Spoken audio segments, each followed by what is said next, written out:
Fil-preżenza tal-Prim Ministru Robert Abela, l-Kap Eżekuttiv Randolph De Battista u Segretarju Parlamentari għad-Drittijiet Ċivili u l-Ugwaljanza Rebecca Buttigieg, fiċ-Ċentru Nazzjonali Laburista fil-Ħamrun ġiet imnedija wirja li titratta il-kisbiet tal-komunità LGBTIQ+ tul dawn l-aħħar 50 sena b'ħidma minn gvernijiet laburisti.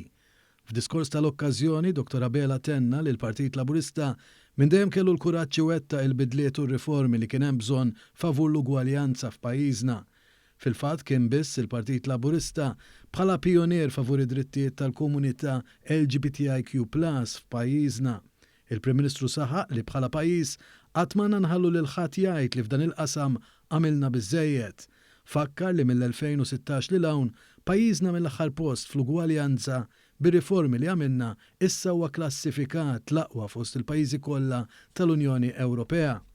Is-Segretarju Parlamentari għad-Drittijiet Ċivili u l-Ugwaljanza Rebecca Buttigieg tkellmet dwar il-kisbiet f'dan il-qasam matul dawn l-aħħar 50 sena.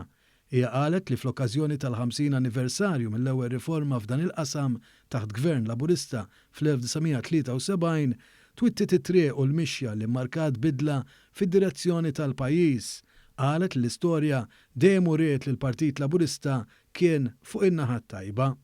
Sa mis-sena 1973 meta taħt Gvern Laburista ta' Dominto fil-Parlament Malti approva bi 28 vot favur u 26 kontra il-liġi ta' dikriminalizzazzjoni tal-omosessuali sa kisbiet storiċi oħrajn fl-aħħar 10 snin. Il-legat tal-Partit Laburista fil-qasam ta' drittijiet ċivili u ta' l-ugwaljanza huma impressjonanti. Il-wirja mill-Partit Laburista tfakkar fost l-oħrajn dak li hu meqjus bħala turning point fil-mixja tal-progress lokali f'dan il-qasam, meta fl-2013 twaqqaf il-Kunsill Konsultattiv tal-Komunità LGBTIQ+ magħmul mill-attivisti bilan li jkunu huma li jipproponu il-liġijiet favur l-ugwaljanza.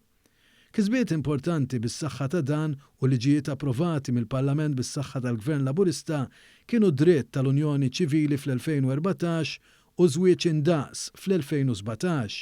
Flimkien ma' oħrajn waslu għar-rikonoxximent ta' Malta bħala l-mexxejja f'dan il-qasam fl-indiċi tal-ILGA Europe għall-aħħar 8 snin. Fil-wirja nsibu wkoll il-ħidma u s-suċċess ta' pajjiżna fuq livell Ewropew permezz ta' rappreżentanti tal-Partit Laburista bħala l-Istrateġija Ewropea għal persuni LGBTIQ+ u d-Dikjarazzjoni tal-Unjoni Ewropea bħala żona ta' ħelsien għal persuni LGBTIQ+. Ma' dawn it-tneħħija lokali tad-diskriminazzjoni floti tad-demm għal irġiel omosessuali u l-liġi li tipprojbixxi l-prattiċi tal-konversjoni u l-promozzjoni tagħhom. Il-mixja tal-progress tinnota wkoll il-passi li jmiss fil-programm ta' ħidma tal-Gvern imnebħa mill-programm elettorali Malta flimkien.